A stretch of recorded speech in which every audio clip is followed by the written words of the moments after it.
President Trump just unified Republicans in Congress to pass major tax reform, and now they face a possible DACA deal, a huge boost, if they get lucky, in infrastructure spending, and the budget to deal with. But what impact will the scuffle between Steve Bannon and President Trump have on the president's agenda?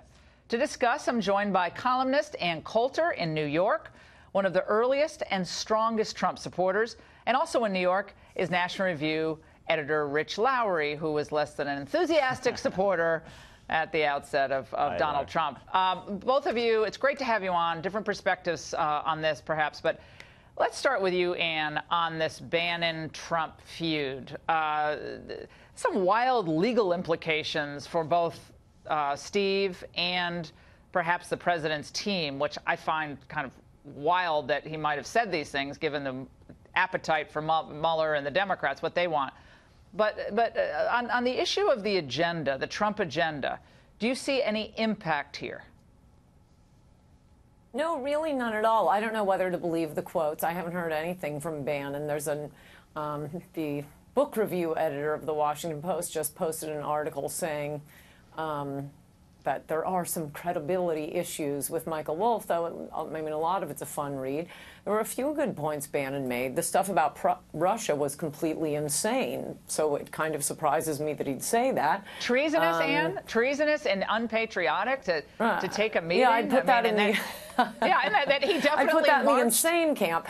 Yeah, but the same camp is... He marched the lawyer up to Trump's office? Like, I mean, who knows whether, I doubt that some two-bit lawyer from Russia was taken up to the 26th floor. That just seems, to me, that... I think the fact was, in the White House, Bannon alienated a lot of people. He did spend a lot of time leaking. He got fired for leaking when he called out of the blue a left-wing journalist from the American Prospect. And Alabama was a debacle. Well, first off, I'm not surprised at all that this has happened. In fact, I'm actually kind of shocked that it took this long for Steve Bannon to turn on President Trump and the administration, because that's who Steve Bannon is. He's an opportunist. This is an individual who likes to take credit for other people's success. He glommed onto Sarah Palin in the early days of her campaign. He glommed onto Andrew Breitbart. He glommed onto Ted Cruz, and he did the same thing with President Trump. He catches people as they're ascending or after they've already ascended and then tries to claim credit for all of their accomplishments. So I've known the man for a long time. I have a history there. And so this is something that I, not just myself, but other former colleagues who were also there at the same time, who used to work for him, we've all seen this.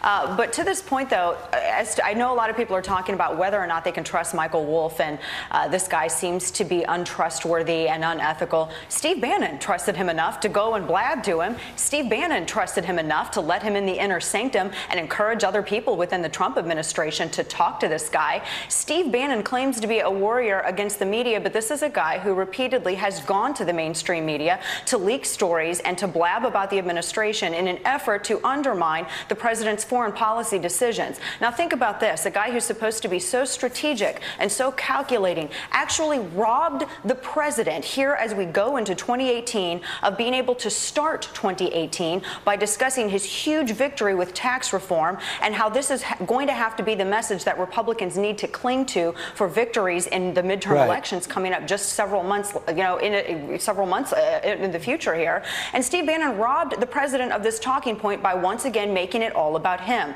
He ran to the American Prospect, let's not forget that, another progressive publication wherein he blabbed to a progressive reporter in an effort to undermine the president's foreign policy on North Korea. So I don't think that he can claim to be a warrior against the media when he uses it for his purposes continually to try to undermine the administration. Steve Bannon is all about Steve Bannon and will always only ever be about Steve Bannon. Well, the only one thing I would not know is that if he does have a part of the base, will he take that with him, since he's now drawn sides between him and the president? And can the president afford to lose a part of that base to Steve Bannon?